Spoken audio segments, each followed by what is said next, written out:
Welcome to Navigating the Vortex, a deep dive, big picture analysis of contemporary geopolitics and geoeconomics.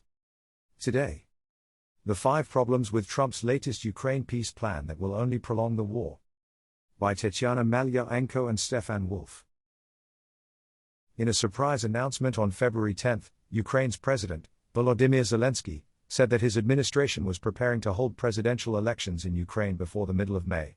Alongside the elections, a referendum on a peace deal with Russia is also likely to be held.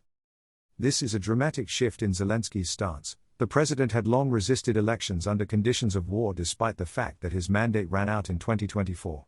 One possible explanation for the turnaround is that US pressure on Ukraine is having some real effects now. A few days ago, Zelensky himself indicated as much, saying that his US counterpart, Donald Trump, was pushing for a negotiated end to the war by June. Trump's timeline, probably with an eye towards mid-term elections in the US where the White House would like to present a Ukraine deal as another major foreign policy success, is one thing. The feasibility of elections and even more so of a peace deal between Russia and Ukraine is quite another one. In fact, there are so many uncertainties about both that whatever plan Trump's team around Steve Witkoff and Jared Kushner has dreamed up will very likely unravel very quickly. The first problem is all about the logistics of the elections.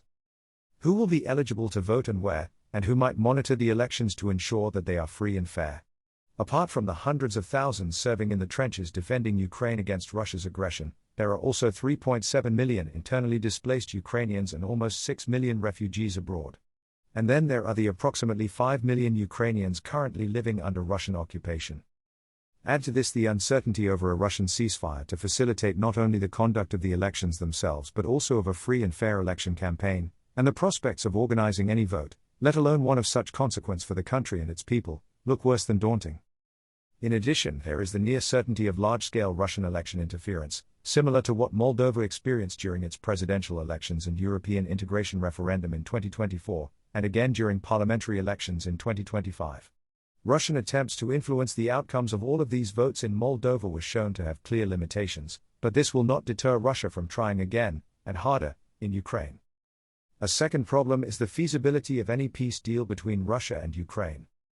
At present, it is hard to imagine that the gaps between Russia and Ukraine can be bridged in a meaningful way that does not cross either side's red lines, especially on territory and on security guarantees. And even if it were possible to find a form of words to which the Russian and Ukrainian presidents could both sign up, the third problem is the approval of any such deal in a referendum in Ukraine. Likely to be held on the same day as the presidential elections, a referendum would face all the same logistical pressures. What is more, the question of who would be eligible to cast their vote would be even more acute. How legal and legitimate would the result be if large numbers of eligible people were not able to participate? This will be a particularly challenging question for those Ukrainians who currently live under Russian occupation. Their fate would most likely be determined in a referendum in which they had no say. Nor is it clear what would happen if a majority of Ukrainians rejected the settlement put to them in the referendum.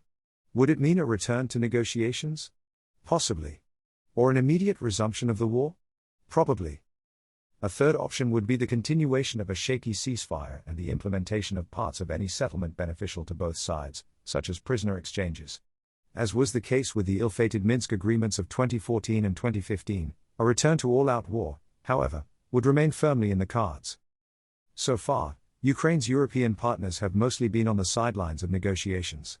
They may not be a direct party to the war, but they clearly have a stake in the peace terms that might now be hammered out between Moscow, Kyiv and Washington. The mostly European coalition of the willing is expected to play a key role in the implementation of American-backed security guarantees and to do the heavy lifting on Ukraine's post-war reconstruction. After more than 12 months of hostility from Washington towards Brussels, there is little trust left in the dependability of US backing for Ukraine. The fourth problem, therefore, is that European acquiescence to a US-imposed peace deal cannot anymore be taken for granted. This does not necessarily mean that a deal is impossible, but it will almost certainly be so without Europe having played a part in its negotiation. The French President, Emmanuel Macron, recently dispatched a senior diplomat to Moscow for talks in the Kremlin. And the country's former permanent representative on the UN Security Council, Nicolas de Rivière, has been appointed as the new French ambassador to Moscow. This clearly signals the importance that Paris assigns to direct contacts with Russia. The EU, according to its foreign policy chief, Kaja Kallas, might also appoint a special representative for contacts with Moscow, but of course only after the bloc has agreed on the messages it wants to send, which could take some time. But despite the fact that Brussels holds some powerful cards, including frozen Russian assets and a wide range of sanctions, there is no indication for now that either Washington or Moscow are willing to grant the EU a seat at the table. The fifth and final problem is whether Russia will accept even the best possible terms in a peace agreement and stick to it. The US push to seal a deal in the coming months suggests that there is some confidence in the White House that a deal acceptable to the Kremlin can be forged and that Ukraine and its allies can be coerced into going along with it. There is a lot in what has transpired over the last few days that will be much to the liking of Russia's President, Vladimir Putin, the promise of presidential elections in Ukraine, the US using its support for security guarantees as leverage to push Kyiv towards accepting more and more compromises, and the parallel US-Russia negotiations on an economic deal. Putin has got to this situation without making any concessions. He has played his US counterpart perfectly so far, and there is no indication that he is done playing him. Trump is almost certain to continue to do Putin's bidding. If and when his grandiose plan unravels, he is more likely to walk away than to put pressure on the Russian president. It is not clear what the backup plan is for Zelensky and his European allies. Given that there is little to suggest that the current American plan and timeline for a deal will lead to a happy ending, they need to come up with, and act on, credible contingencies very soon. Offering logistically almost impossible elections and a referendum with a highly uncertain outcome would be a smart way for the Ukrainian president and his European allies to buy themselves the time they need for a new strategy. Putin may think that he has successfully tricked Trump into doing his bidding. But on this occasion, Zelensky may have outsmarted them both, albeit at the price of the war against his country continuing. A big thank you to all of our readers, listeners, followers and subscribers.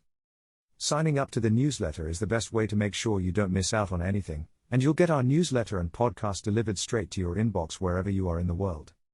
Importantly, you'll also be able to read the full written version of all of our pieces, which gives all of the background links to the information we cite in case you want to dive deeper and, like us, like to look at primary sources and check your facts. You can register for free at navigatingthevortex.com. You can also subscribe for subscriber-only access to comments and chats and other special subscriber-only benefits. You can find all these details in the podcast show notes as well. We hope you'll share Navigating the Vortex with anyone you think might find it of interest. If you like the show, please consider rating and reviewing us on Apple Podcasts or wherever you are listening.